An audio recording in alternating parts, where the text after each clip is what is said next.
자, 예외 처리에 대한 내용을 보도록 하겠습니다. 자바에서의 예외 처리란 뭐냐? 자, 예외라는 것은 이제 exception이라고 얘기를 하는데 이 예외라고 하는 내용은 실행 중에 발생하는 오류를 얘기합니다. 그 프로그램적으로는 전혀 문제가 없어. 기본적으로. 그랬는데 실행을 했을 때 예상치 못한 오류, 이것을 바로 예외라고 얘기하고요. 이러한 예외는 막상 실행하기 전까지는 알 수가 없는 거겠죠. 따라서 컴파일러는 알 수가 없어요. 이러한 예외를 내가 미리 예상을 하자 이거야. 이런 일이 발생할 것 같다. 또는 여러 프로그래머가 작성을 했을 때 전통적인 그런 오류들이 있었겠죠. 경험적으로 알 수 있는 것들. 그래서 이러한 내용들은 내가 생각을 해서 얘네들을 이런 식으로 처리하자 라고 만들어주는 게 바로 예외 처리가 됩니다. 자, 현재 지금 화면에 나와 있는 이 코드를 보게 되면은요, 먼저 import util.java 스캐너 해가지고 입력을 받는단 말이야. 입력을 받고 클래스와 함께 메인 메소드를 만들어줬어요. 그리고 rd라는 변수 레퍼런스를 이용해서 입력 객체 생성을 했죠. 그리고 두 개의 멤버를 만들었습니다. 두 개의 멤버, 디바이저 0, 그 다음에 디바이드 앤드 0. 자, 이렇게 초기화를 시켜줬는데요. 사용자로부터 입력을 받는 거야. 나누어지는 수를 입력하세요. 그리고 나눌 수를 입력하세요. 그럼 사용자는 입력을 할 거란 말이에요. 그랬을 때 자, 이 디바이드 앤드 나누어지는 수를 자, 나눌 수로 나누었을 때 몫을 구하는 거예요. 즉 이것은 어떤 코드다? 나머지를 구하는 코드다. 나머지가 아니죠? 나눗셈이죠. 나눗셈. 자, 나눗셈을 계산하는 코드가 된다. 그래서 나는 정상적으로 만들었단 말이에요. 실행 단계까지 가도 정상적으로 실행이 돼요. 근데 문제가 생기는 게 있어.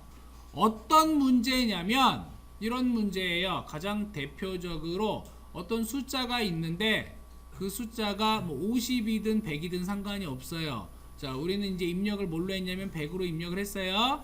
요렇게 100으로 입력을 한 다음에 나눌 수를 0으로 해버린단 말이야. 그랬더니 오류가 발생해요. 어떤 수든지 간에 0으로 나눌 수 있다 없다? 없다. 그죠? 0으로 못 나누죠. 그러니까 얘는 어떻게 하느냐, 갑자기 여기서 오류가 발생을 하면서 실행 단계에서 오류가 발생하면서 에러가 뿅 하고 떠요. exception in thread main java.lang.arithmetic exception. 자, 요게 바로 뭐냐면 요게 바로 연산 예외가 나온 겁니다. 연산의 예외. 못하는 거죠. 자, 어떤 내용이냐, by zero at exception example 1.main 해가지고 지금 요 클래스 내에서 무엇으로 0으로 나눴어. 0으로 나눴어. 이런 오류예요. 그러면 사용자는 결과를 알 수가 없더라. 볼 수가 없더라예요. 그래서 이런 경우에는 내가 어떤 경우 0으로 못 나누게끔 막아줘야겠죠. 그쵸? 그래야지만 프로그램이 정상적으로 돌아갈 거란 말이에요. 그래서 일단 이러한 코드를 작성해서 실제 오류가 나는지 확인을 해봐야 되고요. 그 다음 단계 오류를 처리하는, 자, 그러한 내용을 볼 겁니다.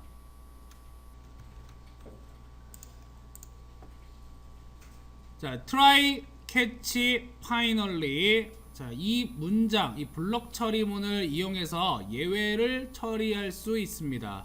기본적으로 try, catch, finally라고 하는 문장이 있고요. 맨 마지막에 finally라고 하는 곳은 생략이 가능해요. 자, 이 두 가지 try, catch, finally. finally는 생략이 가능하다. 자, try라는 부분이 바로 뭐냐면 예외가 발생할 가능성이 있는 실행문. 요게 이제 try 부분이에요.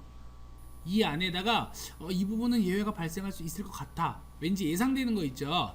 그런 것을 여기다 넣어주고, 그 다음에 catch라고 하는 것은 그 예외를 어떻게 처리할 것인가. 즉 try 쪽에서 잡아낸 트라이 쪽에서 잡아낸 예외가 있을 거잖아. 그러면 그 예외가 발생을 하게 되면 바로 캐치 쪽으로 넘어와요. 그래서 그 예외를 받아서 예외를 이렇게 처리하자. 그래서 여기에는 처리문이 들어옵니다. 어떻게 처리할지. finally라고 하는 거는 이제 생략이 가능하다 그랬는데, 이건 뭐 예외가 발생하든 발생하지 않든 그냥 무조건 실행하는 부분 있죠. 그냥 상관없이 실행되는 부분, 그런 경우에는 finally에다가 처리를 해주는데, finally는 생략이 가능해요. 왜? 무조건 실행되니까. 따라서 요거는 많이 쓰지는 않아. 일단 우리는 어려우면 try하고 catch만이라도 확실하게 기억을 해주셔야 돼요. try와 catch, finally는 생략이 가능하다 라는 거. 자, try는 어디에다 쓴다? 어떨 때 예외가 날 것 같은 부분을 try로 묶어준다. catch는 해당 예외가 발생했을 때 catch로 넘어가고요, 예외가 발생하지 않으면 try에서 나가버려요. catch로 안 간다는 얘기야. 자, 따라서 이걸 이제 코드 형태로 보시게 되면은, 자, 예외가 발생하지 않아요. 예외가 안 나. 그러면 try에서 실행이 그냥 돼요. 여기서는 어쨌건 실행이 돼. 그랬다가 정상적으로 try 문이 끝나잖아. 그러면은 catch 바깥으로 넘어가요. catch는 넘어가는 거야. 지금 여기에 finally라고 되어 있지만 finally 생략 가능하다 그랬죠. 그죠? 그러니까 catch만 벗어나는 것이다. 근데 만약에 try에서 실행을 하다가 갑자기 exception, 예외가 발생했어요. 그러면 얘는 어디로 가느냐? catch로 넘어가게 돼요. catch로 요렇게 넘어갑니다. 요렇게. 그래서 그 해당 예외를 처리한 다음에 처리가 다 되었으면 다시 아래쪽, 자, finally 또는 finally가 없는 catch 바깥쪽의 문장을 수행을 하게 되더라. 이런 내용이에요. 이게 try, catch, finally에 대한 내용이 되겠습니다. 자, 따라서 나눗셈에 있어서 연산 예외가 나왔을 경우에 처리하는 방법은 바로 어느 부분에서 오류가 났기 때문에 나눗셈을 하는 그 부분에서 오류가 났죠. 그 예외 보면은 해당 라인 쪽에서 이렇게 system.out.println 해가지고 지금 어떻게 해요? 여기가 나눗셈의 연산이 일어나는 부분이죠. 이 부분 자체를 트라이문으로 묶어주는 거야. 블럭으로 이 부분을. 그리고 캐치 잡아냈으면 그 예외가 뭐냐? arithmetic exception, 그 예외에 대한 내용이 나왔었어요. 그죠? 예외에 대한 목록이 나왔었죠. 자, 연산 예외가 발생했다. 그리고 뒤에 여기 2자라고 되어 있는 건 뭐냐면 이벤트입니다. 이벤트. 일종의 이벤트, exception 이벤트. 그래서 그냥 2라고 그냥 써주시면 되고요. 그리고 system.out.println 출력 문화를 보내주는 거지. 자, 예외가 발생하려면 0으로 나눌 수 없습니다. 이렇게 출력을 하고 그 다음 내보내요. 만약에 0으로 나누었을 때 오류가 안 났다. 그러면 이 문장 자체는 출력이 안 되는 거예요. 자, 여러분이 만들어 놓은 코드를 이런 식으로 한번 수정을 한 다음에 나누기를 한 3번 정도 해보는데 그 중에 한 번은 0으로 나누어 보세요.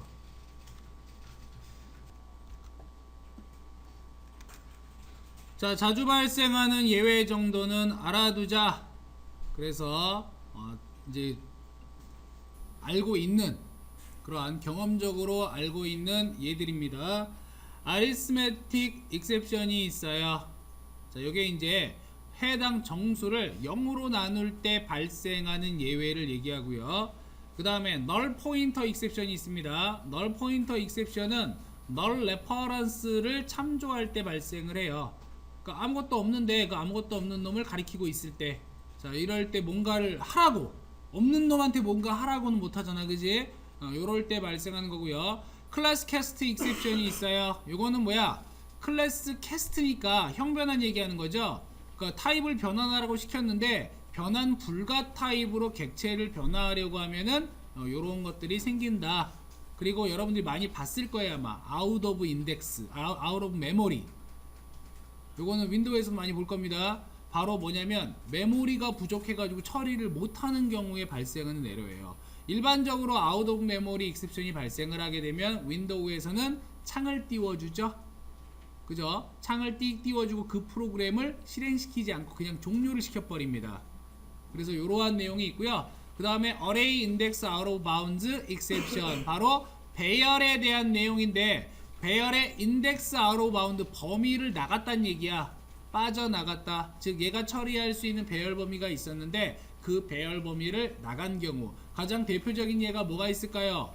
인덱스를 찾아라 라고 시켜놓고 마이너스 1 찾아라 이런 경우.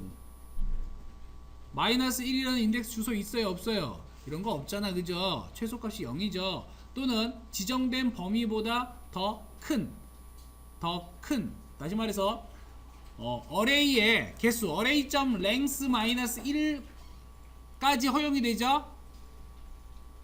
맞죠? array length, array.length, 그죠? 해당 길이의 마이너스 1까지가 인덱스의 최대값인데 그 범위를 초과할 경우에 마찬가지로 발생하는 예외다. 그리고 illegal argument exception이 나옵니다. 이게 뭐냐면 illegal, 부정확한 argument, 인자에 대한, 즉 잘못되어진 인자를 전달할 때 발생하는 예외가 돼요. 인자의 형태가 잘못됐던가 아니면 인자 자체가 잘못됐던가. 또 많이 보는 게 IO exception, 이게 제일 많아요. 이 IO exception은 요거는 입출력에 대한 거, 인풋 아웃풋에 대한 예외를 얘기하는데, 이게 제일 많이 발생하는 이유가 뭐냐면 컴퓨터가 처리하는 속도는 사용자가 입력하는 속도보다 월등히 빠르다야. 또 프린터 같은 것으로 출력할 때 있죠. 프린터로 출력하는 것보다 컴퓨터가 데이터를 연산해서 보내는 속도가 월등하게 빨라요. 그래서 컴퓨터가 예를 들어서 100의 데이터를 보내줬는데 프린터는 1밖에 처리를 못해요. 그랬을 때 데이터를 계속 내보낼 거 아니야, 그지? 계속 내보낼 거 아니야. 그럼 프린터는 계속 받아야 될 거 아니에요. 프린터에서 출력을 못하니까 중간 단계인 버퍼에라는 곳에다가 쌓아둬요. 또는 별도의 메모리에다가 계속 저장을 해요. 그러다가 부족해지게 되면은 얘를 누락을 시키는 경우가 있어요. 중간에. 옛날 프린터일수록 그런 게 많아요. 물론 요즘 프린터들은 버퍼 용량도 넉넉하고, 또 레이저 프린터 같은 경우에는 자체적으로 메모리가 들어가 있단 말이야. 처리하기 위해서. 또 운영체제에서는 아예 그러한 내용들을 어디에다가 메모리 또는 임시 저장 공간, 보통 여러분들이 프린트 풀이라고 하는 거 아마 들어본 적 있을 거예요.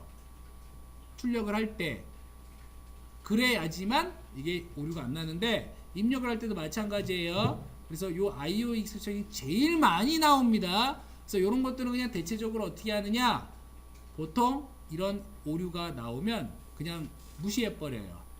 그 무시하는 게 바로 throws-라고 하는 예약어를 이용해서 throws IO exception 한 번 써봤습니다. 우리 한 번 써봤어요. 그 내용을 이제 앞으로 뒤쪽으로 가면서 또는 안드로이드에서 맨날 쓸 거예요. 자동적으로. 그래서 IO exception이 제일 중요하다. 또 넘버 포맷 익셉션이라는 게 있어요. 요거는 이제 문자열을 변환을 했을 때 그 문자열을 변환한 숫자 값과 일치하지 않는 타입의 형태로 변환이 되면 발생하는 문제가 바로 넘버 포맷 익셉션이다. 그래서 뒤에 보면 전부 다 익셉션으로 끝나 있어요. 이 외에도 더 많지만 그나마 자주 사용이 되고 자주 나오는 익셉션은 이 정도가 되고, 이 중에서 우리가 주의 깊게 봐야 되는 놈은 누구? IO 익셉션입니다. 입출력에 대한 예외. 그래서 이거는 뭐 트라이 캐치보다는 throws-라고 하는 별도의 키워드를 이용해서 처리를 하는 경우가 가장 많다. 자, 그 중에 이제 한두 가지 정도 보면은 배열의 범위를 벗어나는 array index out of bounds exception에 대해서 이건 어떻게 처리를 할 수 있을 것인가 라고 하는 건데요. 이 예제를 우리가 이제 연습을 하기 이전에 예외가 발생하는 경우를 먼저 확인해야겠죠. 지금 얘는 아예 완성 형태로 만들어 놨습니다. 따라서 트라이와 캐치를 없앤 상태에서 쭉 써놓고 나서 배열 범위 넘어갔을 때 당연히 어디에서 뽑아내려고 하면 오류가 던져 나올 거예요. 바로 오류가 나와요. 그 오류를 확인하고 이름을 확인한 다음에 자, 트라이 캐치문을 이용해서 자, 바로 예외를 처리하는, 그래서 그 결과가 어떻게 나오는지 한번 확인을 해 보셔야 돼요. 요 내용. 아울러 정수가 아닌 문자열, 그러니까 이건 타입에 대한 내용이야. 타입에 대한 거, 숫자에 대한 형, 즉 넘버 포맷 익셉션이 어떤 형태로 나타나게 되는가 라고 하는 것 역시 트라이와 캐치문을 제외하고, 그리고 결과 확인한 다음에 여기서 오류가 났으니까 이 부분을 트라이 블럭으로 처리를 하고, 여기서 예외가 발생을 하면 캐치로 잡아내서 이렇게 메시지를 보내주자 라고 하는 거를 2번씩은 테스트를 해봐야 돼요. 이렇게 해보면은 기본적인 예외 처리 방식은 끝나게 됩니다.